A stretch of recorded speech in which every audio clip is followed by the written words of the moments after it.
Hi, I'm Jami Philbrick for iamROGUE.com. I'm here in Louisiana on the set of the new film, The Best of Me, which is based on a book by Nicholas Sparks. I had a chance to speak to Mr. Sparks about the film, as well as several members of the cast. Here's what they had to say.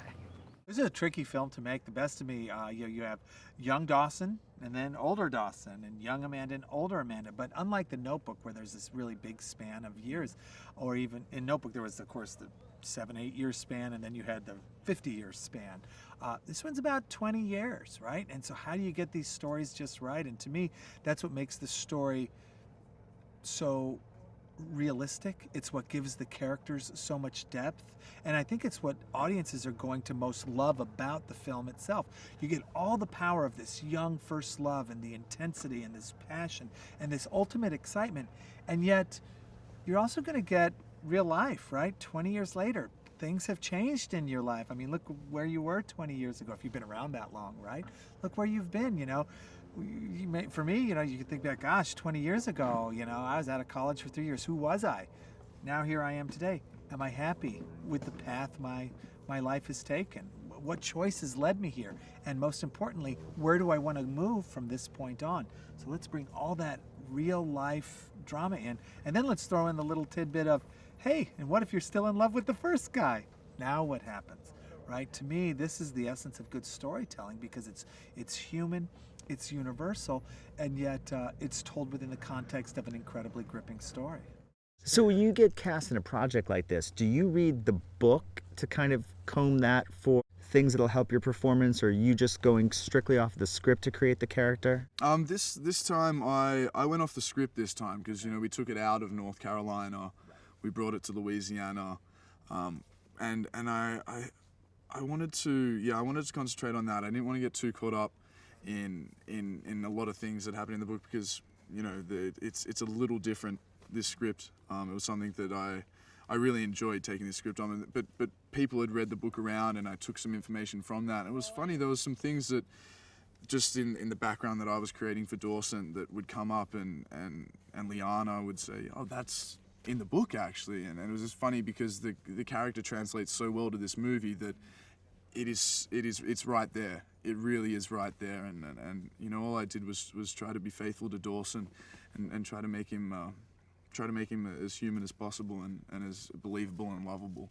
as he actually is. Have you worked at all with Michelle and talked to her about how she's going to do her performance, to sort of have some clues in your performance that leads to that, or are they completely independent? Well, I mean, just because there's a difference in circumstance, there's still kind of that underlining tone of the type of person that she is and she always will be.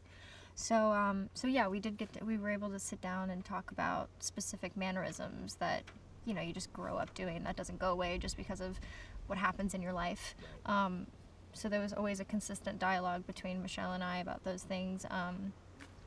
I kind of play with my necklace in the film. That kind of randomly manifested, and I made sure to shoot her a text right before she went to film. I was like, hey, just letting you know, I play with my necklace a lot. Like, just random stuff like that we kind of And did she figure then out. incorporate that into? Yeah, she did. That's great. Yeah, it's really cool. What were you shooting today?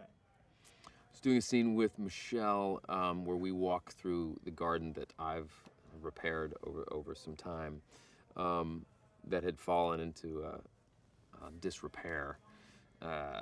So I was kind of surprising her with it. Okay. And it was a nice little moment that kind of brings us back to our past when we walked through the same garden.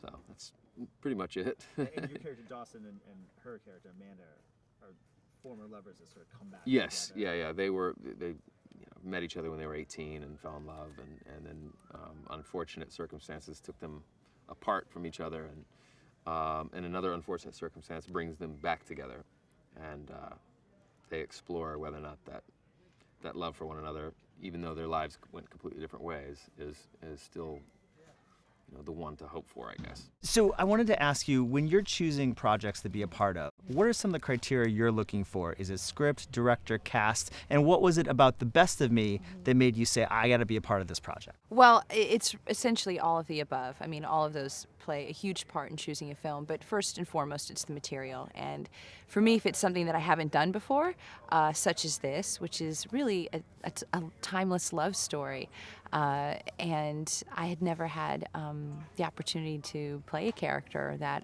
experienced such great love and great loss. And so that really appealed to me. And then, of course, Michael Hoffman, who's an extraordinary filmmaker whose work I've been fond of for many years. I sat down with him, and there was no doubt in my mind that I thought that he was the right director for this kind of material. And James Marsden. I mean, come on. I mean, my face lights up when I say his name. He's a dream to work with. So it was really kind of the perfect storm of all of these things that made me want to do this. Great. Thank you. High five. High five, man. Perfect Thanks. soundbite.